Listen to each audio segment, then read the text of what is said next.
Boa noite, mais uma vez, Charles aqui no canal Bíblia Sagrada e vamos dar andamento, ao estudo do Evangelho de João, tá? Que é o capítulo 4, eu já fiz outro vídeo que é versículo 1 a 30, para a gente falar um pouco do encontro, de Jesus, e a Yahushua HaMashiach com a samaritana, no poço. E agora a gente vai iniciar do versículo 31 em diante, tá? Mas só lembrando, você se inscreva no canal, não deixe de deixar o like, compartilhar o vídeo. Assim dá engajamento, a gente pode espalhar mais e mais para outras pessoas, tá? E que vocês também estudem. Fiquem somente naquilo que eu falo, enfim. Mas fiquem com a palavra do Senhor, estudem. E verifiquem as coisas. Tá bom? Então, só recapitulando, a gente já viu o encontro de Jesus no poço, Jacó, com a samaritana, ali em Siquém. Tá? E ele é um momento bem cansativo de Jesus, na caminhada dele, do ministério dele, da missão que o Pai Yahuwah deu para ele, o Deus verdadeiro, de ele trazer as boas novas. E isso é cansativo. A gente sabe que o horário era meio-dia, e ele chegou num horário bem quente, dá para dizer assim, no Oriente Médio, bem desgastante. Eles estavam com sede, fome, até os discípulos saíram para buscar alguma comida, para eles poderem se alimentar. E aparece a samaritana num momento bem que realmente quase ninguém sai, para buscar água, enfim, ninguém sai nesse horário. Até quando a gente vai para a praia também, a gente não sai meio-dia para ir para a praia, a gente não faz quase nada de meio-dia. O sol é muito quente. Mas a gente já sabe também o motivo porque a samaritana foi. E aí Jesus ofereceu a água da vida, que é o sentido espiritual, que ele tem para nos dar. E revelou quem ele era, demonstrou que ele é o profeta, que Moisés diz que viria, e que se demonstrou isso ele revelando a vida dela, a vida ímpia dela, enfim, os pecados dela. E ela sim voltou para a conversa espiritual. Jesus trouxe ela para esse intuito, E ela ficou admirada, Jesus explicou para ela bastante coisas em relação ao culto, em relação à adoração a Deus, a nova vida espiritual, que isso a gente tem através do Messias, e declarou que ele é o Messias. A verdade por trás disso. E ela acreditou nisso, na palavra dele, porque ela não tinha ouvido falar de Jesus, de Yahushua, ela não tinha visto sinais dele, simplesmente ela ouviu só o quê? A palavra dele. Diferente dos judeus, diferente dos fariseus, que queriam sinais, alguns gregos também, alguns gentios também, pediram sinais, e a gente vai ver isso no capítulo 4 um pouco, Ela não, ela simplesmente acreditou na palavra dele. E esse foi o exemplo também, dos próprios samaritanos. Acreditaram na palavra, porque Jesus não fez nenhum sinal de Samaria. Então, beleza. Então, a gente vai começar no versículo 31 em diante, tá? Enquanto isso, seus discípulos lhe pediram: Rabi, come. Ele, porém, respondeu: tenho uma comida para comer e não conheceis. Então os discípulos diziam uns aos outros: acaso alguém lhe trouxe o que comer? Disse-lhe Jesus: a minha comida é fazer a vontade daquele que me enviou e completar a sua obra. Não dizeis vós faltarem ainda 4 meses para a colheita? Mas eu vos digo: levantai os olhos e vede os campos já prontos para a colheita. Quem colhe já recebe recompensa e ajunta fruto para a vida eterna, para que se alegrem juntos os que semeia e o que colhe. Assim o ditado é verdadeiro, esse ditado. Um é o que semeia e outro o que colhe. Eu vos enviei para colher onde não trabalhastes. Outros trabalharam, e vós recebeste do trabalho deles. E muitos samaritanos daquela cidade creram nele, por causa da palavra da mulher, que testemunhava. Ele me disse tudo quanto tenho feito. Então os samaritanos foram até ele e pediram que ficasse. E ele ficou ali 2 dias. E muitos outros creram por causa da sua palavra. E diziam à mulher: já não é pela tua palavra que cremos, pois agora nós mesmos temos ouvido e sabemos que este é o verdadeiro, o Salvador do mundo. É interessante que só nesses versículos, do versículo 31 ao 42, 11 versículos, acho que 11 versículos. Acho que umas 4, 5 vezes mais, eu acho, aparece a palavra, né? Acreditemos na palavra, ouvimos a palavra. Então é interessante que a gente não vê sinal aqui, a gente não vê nada, a gente vê simplesmente o que? A palavra de alguém, né? Que eles creram, depois creram naquela palavra vinda, né? Direta do Messias. Então é importante a palavra de Deus. Então tá, vamos começar do início então. Então, a gente vê o final do versículo 30, né? Que a mulher falou, né, para as pessoas da cidade, enfim, né? E eles foram vindo até ele, né? E Jesus estava ali no poço, né? E aí os discípulos, depois daquela conversa com ele, né? Que viram ele conversando com a samaritana, enfim, eles meio não retrucaram ele, porque ele era um homem, um judeu, conversando com uma mulher samaritana, né? E aí eles pegam e perguntam: Rabi, come? Porque eles foram buscar comida, né? Agora nesse momento eles estavam se alimentando ali no poço e pediram: mestre, come um pouco, né? Meio-dia, sim, nós fomos buscar comida. É interessante que Jesus, ele nunca perde o foco dele. Independente se ele está com fome, se ele está com sede, se ele está cansado, se ele está com angústia, com dor, ele nunca perde o foco dele. E isso é um bom exemplo para nós, porque ele é o autor e consumador da nossa fé.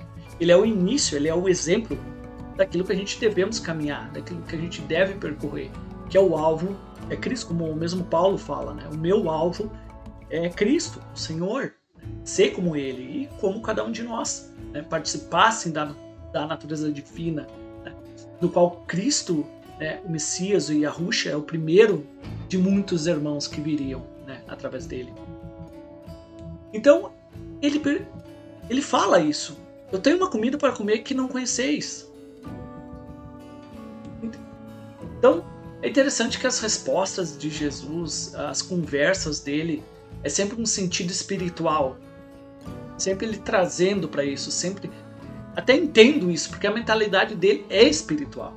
E é essa mentalidade que a gente deve ter, né? Como Paulo fala nas cartas dele, a gente deve ter a mente de Cristo. Pedro, acho que também fala um pouco sobre isso, né? Que a gente tenha a mente do Senhor, porque a mente do Senhor é a mente de Deus.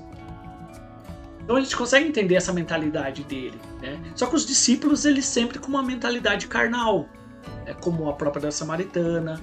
A gente vê muitas vezes Pedro agindo dessa forma, totalmente com uma mentalidade carnal, como até Jesus repreende ele, né? Que ele tem que morrer, porque é uma missão, é uma coisa espiritual, e Pedro diz que não. Então mostra que Pedro não está alinhado com os planos de Deus, mas está alinhado com o pensamento carnal humano, né? Do inimigo. E aí os discípulos com essa mentalidade perguntando: ué, alguém lhe trouxe alguma coisa de comer, enfim? E Jesus disse: ninguém me trouxe nada. A comida que eu tenho que comer é o quê? Essa comida que eu me alimento fazendo a vontade do meu Pai. Isso me satisfaz, isso é tipo, corta a minha vontade carnal de comer. E é legal isso, porque faz sentido isso, porque é uma verdade. Porque muitas vezes do que vocês estão... Alguém que está me ouvindo, né, e vendo esse vídeo, alguma vez na tua vida tu não ficou alegre, não sentiu alguém te deu uma notícia boa, tu vai para algum lugar, ou alguém comprou alguma coisa, né? E aquilo lá, ele te satisfez, te alimentou tanto a tua satisfação de alegria e de empolgação, que tu perdeu até a tua fome, até a tua sede, até o teu cansaço. Mudou o teu ser.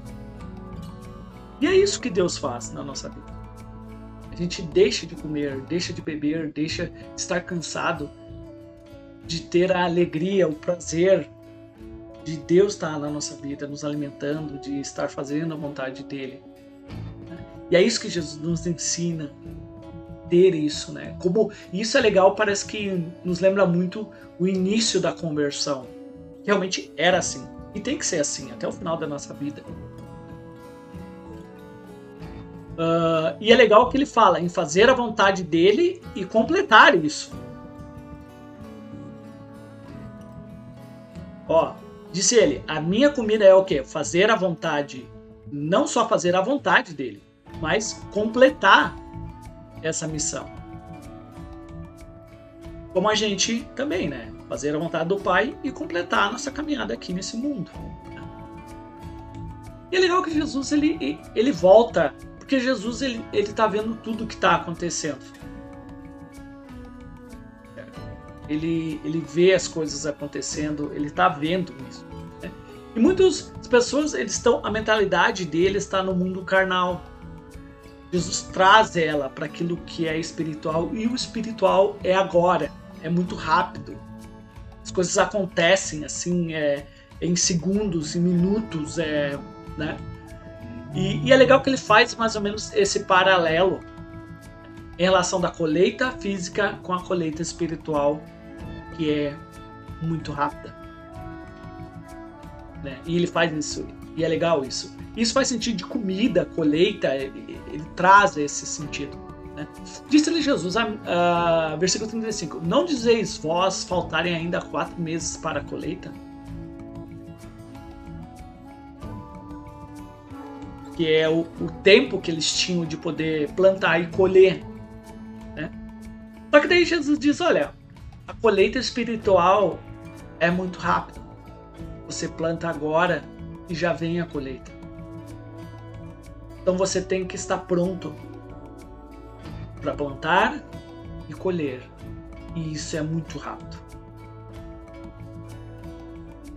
E é legal isso. E era isso que estava acontecendo naquele sentido com a samaritana e com a cidade da onde a samaritana morava.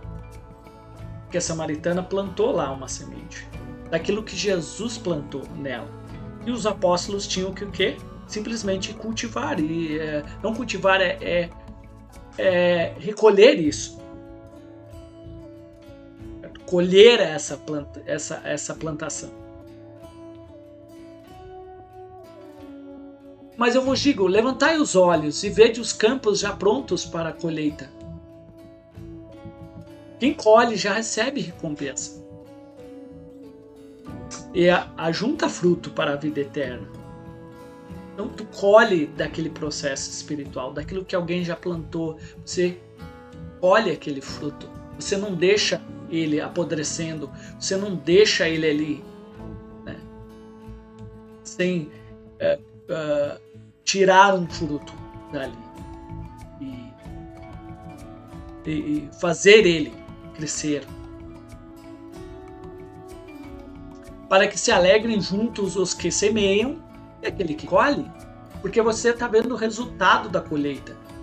Tanto o que colheu, o que plantou e o que colheu tiveram um bom proveito, porque se o que semeia faz a sua parte e o que o colhe não faz, não vai sair colheita.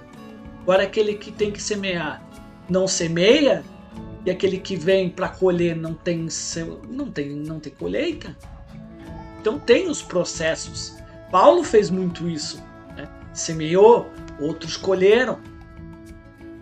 Paulo também colheu em alguns lugares onde que já tinha sido semeado, né? Até ele falou, até numa das cartas ele fala que ele não queria semear em lugares alheios, onde que já tinha sido semeado.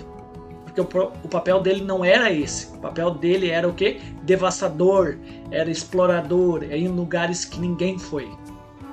A missão dele era propagar o evangelho, não colher. Certo? Porque a missão dos apóstolos era esse. Depois vinham os outros discípulos, os mestres, presbíteros, enfim, que era a parte deles o quê? De colher. Assim, então, esse ditado é verdadeiro, que é um ditado popular, um ditado deles, né, da época, né?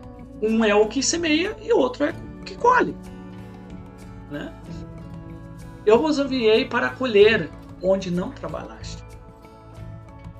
E realmente isso era o que ia, e não só ia acontecer ali, né, em Samaria, mas quando Jesus voltasse para o céu, era isso que ia acontecer. Eles iam colher os frutos de Jesus.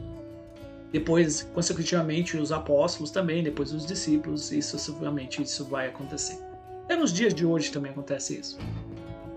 Outros trabalharam, e vos recebestes do trabalho deles. E muitos samaritanos daquela cidade creram nele, por causa da palavra da mulher, que testemunhava. Ele me disse tudo quanto tenho feito. Então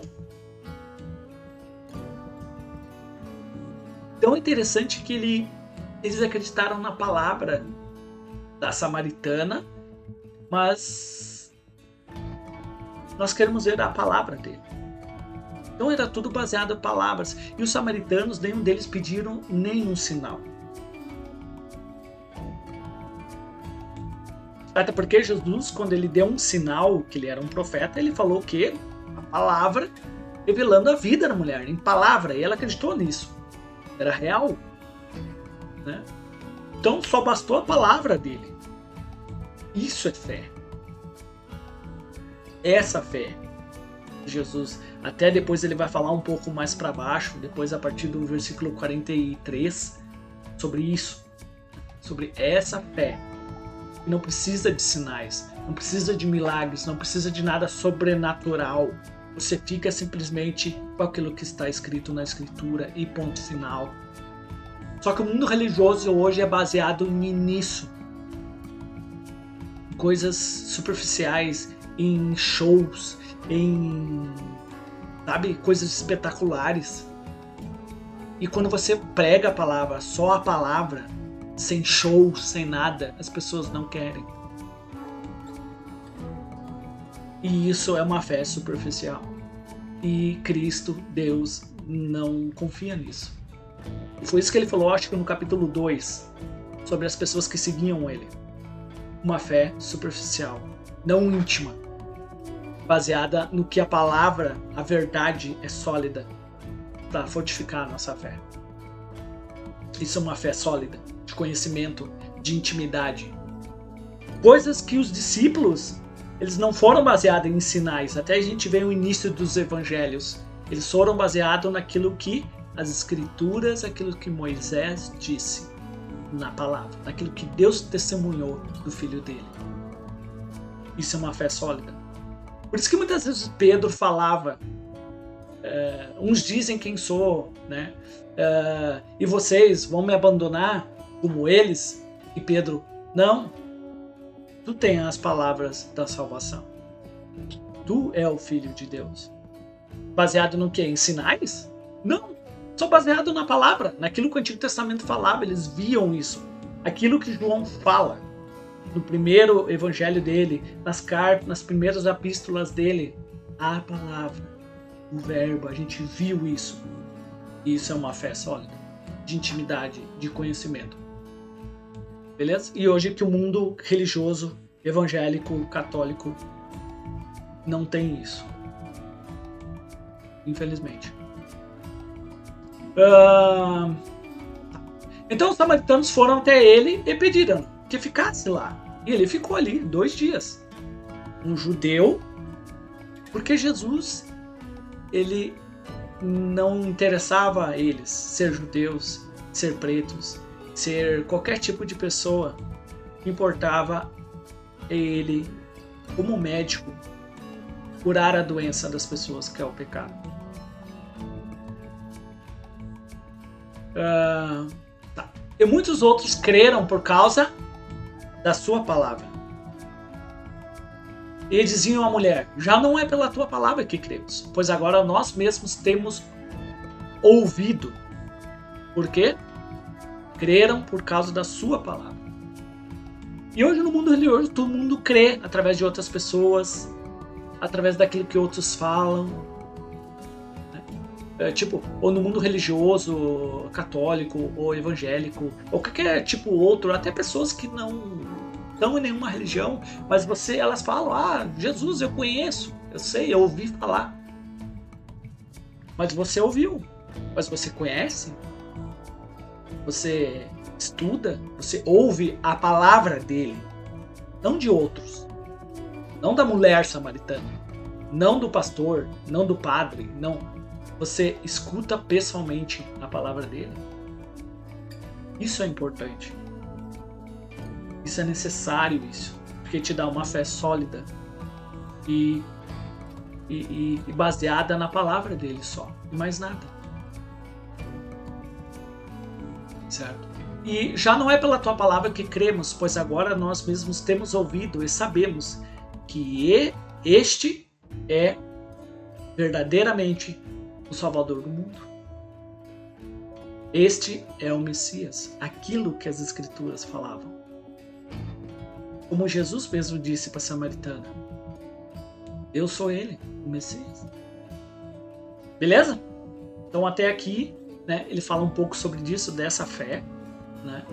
E ele vai vai vir essa história, que a gente tem muitas histórias da caminhada do ministério de Jesus no Evangelho de João.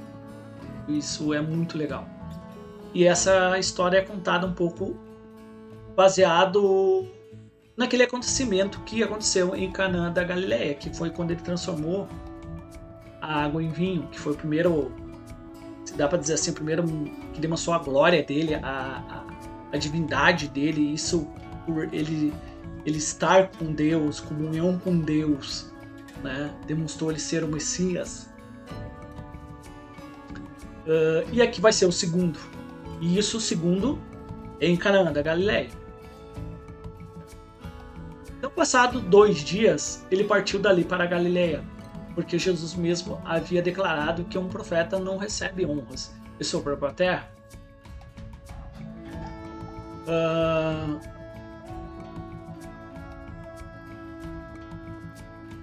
Logo que chegou a Galileia, os galileus o receberam, porque tinham visto todas as coisas que fizeram em Jerusalém por ocasião da festa da Páscoa, pois também eles tinham ido à festa. E foi novamente para Canaã da Galileia, onde havia transformado a água em vinho. Havia ali um oficial do rei e o seu filho estava muito doente, né, em Cafarnaum, certo? Quando ele soube que Jesus viera da Judéia para a Galileia, dirigiu-se a ele e rogou-lhe que fosse curar seu filho, que estava à beira da morte. Então Jesus lhe disse: se não contemplardes sinais e prodígios, jamais crereis. E o oficial suplicou ao Senhor: vá antes que meu filho morra. Jesus respondeu: vai, o teu filho viverá. O homem creu na palavra de Jesus, ele disse que ele dissera, né, e partiu. E quando se dirigia para casa, seus servos foram ao encontro dele e lhe disseram que seu filho estava vivo. Ele lhes perguntou a que hora havia melhorado. E ao que lhe responderam: a febre o deixou ontem, a hora 7ª, que é a 1h da tarde. O pai reconheceu que naquela mesma hora, a 1h da tarde, Jesus lhe tinha afirmado: o teu filho viverá. Então ele creu e toda a sua casa também, sua família, né? Este foi o segundo sinal que Jesus fez ao voltar da Judéia, em Canaã da Galileia, que é na Galileia. Tá. Então, passados esses 2 dias, né, que Jesus passou ali em Samaria, né, que ele ficou 2 dias, o trecho diz, então passados esses 2 dias, ele partiu dali para onde? Para Galiléia, certo? Porque Jesus mesmo havia declarado que um profeta não recebe honras em sua própria terra, certo? Então ele partiu e foi para lá, onde ele realmente não era honrado, enfim. Por quê? A gente entende isso, porque ele era visto como Jesus, como filho de José, filho de Maria. Ah, aquele Nazareno, a gente conhece o pai dele, a mãe dele, os irmãos dele, a gente conhece a família dele. É aquele Jesus lá do carpinteiro, lá o pai dele. Não. Só que não reconheciam ele, porque viam ele como um ser normal, uma pessoa comum, né? Então, logo que ele chegou, os galileus o receberam, mas não com honras como de um profeta, como daquilo que realmente ele era, mas porque viram só os sinais, não pelo aquilo que era dito dele no Antigo Testamento, que era realmente visto a confirmação do Antigo Testamento, palavra na vida dele. Eles creram, a fé deles era baseada em sinais, somente nisso. E é isso que o trecho diz. Eles o receberam porque tinham visto todas as coisas que ele fez em Jerusalém, por ocasião da festa da Páscoa, os prodígios e os sinais que ele fez lá. Pois também eles tinham ido à festa. E ele foi novamente para Canaã da Galileia, onde havia transformado o quê? Água em vinho, que é na festa de casamento, né? E havia ali um oficial. Eu acho interessante que Jesus ele só fez um sinal em Canaã da Galileia. Então, aquilo, minha opinião, certo? Aquilo se propagou. As pessoas falaram daquilo que aconteceu, foi uma coisa extraordinária, né? Então, o oficial, o que ele viu? Ele viu que ele chegou, o oficial do rei, né? E o que ele fez? Eu tenho meu filho, eu vou lá falar com ele. Porque ele pense no trecho, certo? O oficial ouviu de Jesus o quê? Quem ele era? A palavra dele? Não. Ele ouviu o quê? Um sinal. Só isso que ele ouviu. Certo? Então o que ele faz? Ele vai falar com ele. Vou lá falar com ele. Já que ele transformou água em vinho, né? Então eu vou lá falar com esse homem. Quando ele soube que Jesus viera da Judéia para a Galiléia, dirigiu-se a ele e rogou-lhe que fosse curasse seu filho, que estava à beira da morte. Então é interessante o que ele pediu. Ele era um soldado, um oficial do rei, então provavelmente acho que ele era algum oficial superior, né? Ele foi lá, o que ele pediu? Que fosse curar o seu filho. Então você tem que fazer um sinal. É isso que ele está pedindo. Tu tem que ir lá, curar ele pessoalmente. Isso é um sinal. Tu tem que fazer um sinal ali, certo? E é isso que ele está pedindo, né? Porque ele está à beira da morte. Então vai lá. E é interessante o que Jesus fala no versículo 48. É verdade isso. Então Jesus lhe disse: se não contemplardes sinais e prodígios, jamais as pessoas vão crer.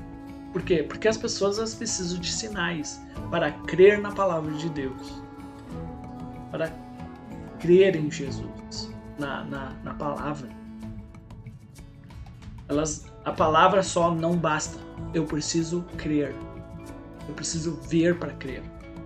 Como Tomé. Por isso que Jesus, quando Tomé duvida daquilo da palavra dos apóstolos que dizem: nós vimos o Mestre, ele está vivo. E o que foi que Tomé falou?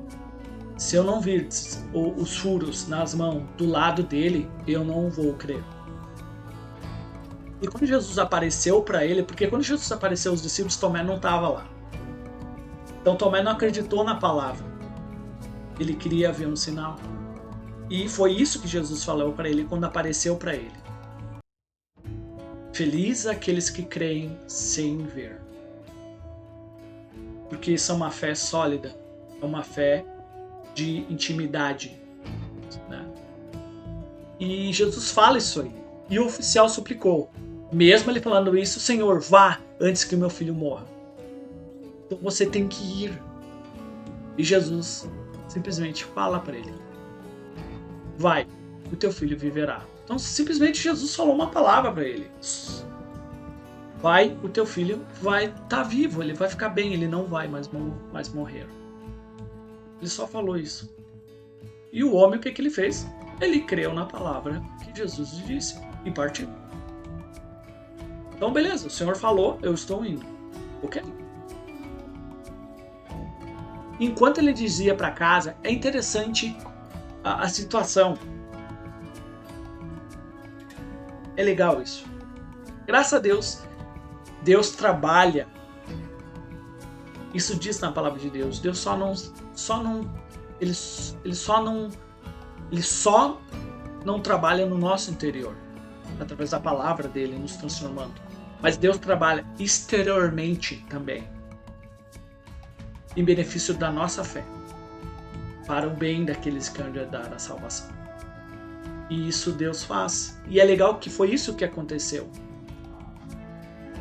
Ele não chegou em casa para ver o sinal. Ele simplesmente, os servos deles vieram antes, no caminho. E é legal isso. Ele não viu o sinal.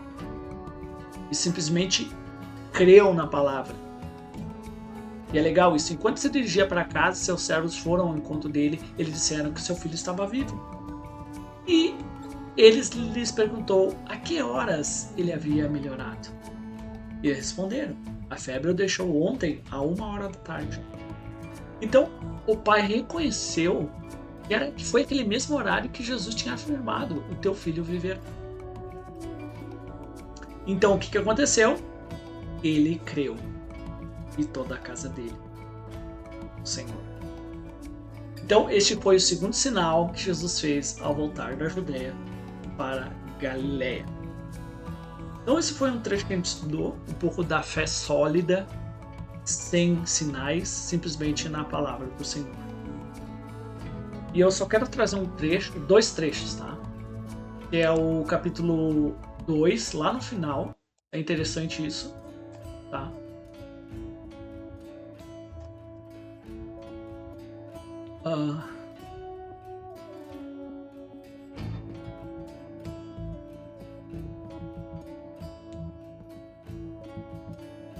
É legal aqui, ó. Versículo 23. Encontrando-se em Jerusalém para a festa da Páscoa, muitos que viram os sinais que ele fazia, creram no seu nome. Mas o próprio Jesus não confiava a eles, porque conhecia todos. E não precisava que ele desse testemunho sobre o homem, pois ele bem sabia o que é o ser humano. Só que, olha interessante o versículo 23. Muitos que viram sinais que ele fazia, creram no seu nome. Então, o crer deles, a fé em Jesus, não é baseada na palavra dele, no conhecimento de Jesus, íntimo dele, do Antigo Testamento, daquele Deus dá o testemunho. Era baseado somente naquilo que ele fazia. Isso não é uma fé sólida. E Jesus não confiava neles, porque não era uma fé sólida, uma fé de intimidade, uma fé de intimidade com Deus, de conhecimento mesmo. É baseado só em acontecimentos. E é isso que Jesus debate, tá? E eu vou trazer um outro trecho em paralelo a esse oficial, é legal, que é o João... Não é João, é Lucas. Acho que é Lucas, isso. Lucas 7. Que é o centurião de Cafarnaum. E é legal isso. Que é o que ele fala. Quando Jesus acabou de dizer todas as palavras, sendo ouvido pelo povo, entrou no Cafarnaum. E é interessante que o que aconteceu em Cafarnaum foi o que aconteceu. Primeiramente aconteceu esse milagre com o filho de um oficial do rei em Cafarnaum. E esse centurião aconteceu aonde? Em Cafarnaum. Legal isso. Então, E essa fé que Jesus está falando, tanto do capítulo 4 de João e aqui o capítulo 7, são pessoas gentias, não são judeus. É legal isso. Então, quando Jesus está, beleza, e um servo de certo centurião, a quem o seu senhor muito estimava, estava o que? Doente, à beira da morte. Tendo ouvido falar de Jesus, o centurião ouviu algumas autoridades dos judeus ao que pediram que viesse curar o seu servo. Só que é interessante que esse centurião, ele tinha uma proximidade com os judeus, né? Ele tinha um afeto, o que dá a entender, pela religião judaica, né? Pelo judaísmo, pela, né, lei de Moisés, enfim, né? Até mostra que ele ajudou a construir a sinagoga, ele era, assim, como é que é a palavra? Simpatizante, o que dá para dizer assim, né? Ao contrário dos romanos, que eram pagãos e, enfim. Então, tendo ouvido falar de Jesus, esse centurião ouviu algumas autoridades dos próprios judeus, né? Olha só, ele mandou autoridades dos judeus falar com Jesus para curar o seu servo. Rogavam que insistente, diziam: ele é um digno de você conceda isso a ele, porque ele ajuda o nosso povo. Ele fala porque ama a nossa nação e ele construiu assim para nós uma sinagoga. Então isso é louvável, né? Isso é legal, isso, graças a Deus. Então Jesus foi com eles, mas quando já estava perto da casa, o centurião enviou alguns amigos. É legal que o centurião, ele nem presenciou Jesus, nem falou com ele, nem chegou perto dele, nem viu ele só ouvia falar de Jesus. Então, ele acreditou numa palavra dele que uma pessoa ouviu, dá a entender, né? Mas quando já estava perto de casa, o centurião enviou alguns amigos para dizer: Senhor, não te incomodes, pois não sou digno de que entres debaixo do meu teto. Por isso não me julguei digno, nem mesmo de ir ao teu encontro. Disse, porém, isso é a maior, porque ele entendia a autoridade. Jesus tem uma autoridade. Então, ele tem poder naquilo que ele fala, que ele tem autoridade. E isso é a questão. Por quê? Porque ele era um centurião e ele tinha autoridade porque ele comandava as coisas. Então ele tinha poder na palavra dele. E é legal que ele faz essa associação a Jesus. Jesus vê o tamanho da fé dele, porque a fé é baseada na palavra. Somente nisso, não é baseada em sinais e nada. Então vê o tamanho da fé dele. Ele não precisava ver nada. Simplesmente ele cria porque a palavra tem autoridade, tem poder. Por isso não me julguei digno em mesmo de ir ao teu encontro. Dize, porém, uma palavra e o meu servo será curado. Por quê? Pois eu tenho servos, homens, sujeitos à minha autoridade, e tenho soldados sobre minhas ordens. E eu falo, este vai, outro vem, e ao meu servo fazes isto, ele faz. Então isso quer dizer o quê? O Senhor não precisa estar aqui para me mostrar alguma coisa. Simplesmente o Senhor fale. O Senhor tem autoridade, a sua palavra tem poder. E Jesus fala o quê? Ouvindo isso, Jesus ficou admirado com ele. E voltando-se para a multidão que o seguia, disse: eu vos afirmo que nem mesmo em Israel encontrei tamanha fé. Jesus falando com um gentil tem mais fé que um judeu. E o judeu tem a Torá, tem o Antigo Testamento, tem todos os testemunhos dos profetas, tem tudo isso. E um gentil não participa de nada disso, tem tamanha fé. Por quê? Porque ele só crê na palavra. Ele não precisa de sinais, não precisa de nada. Sua palavra tem poder. Beleza? Acho que é isso que eu queria passar. Se Deus quiser, eu vou passar alguma coisa essa semana também. Vou estar me preparando para isso. Demorei um pouco para passar o outro estudo de João, né? Eu estava fazendo outras coisas em relação ao canal também. Tá, e obrigado.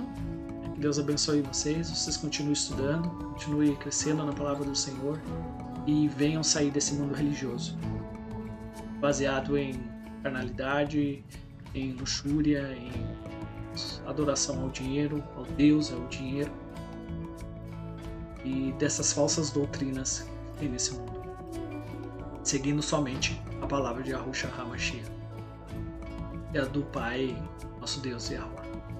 Então, um abraço, fiquem com Deus, uma boa semana. Deus abençoe os estudos de vocês. Valeu!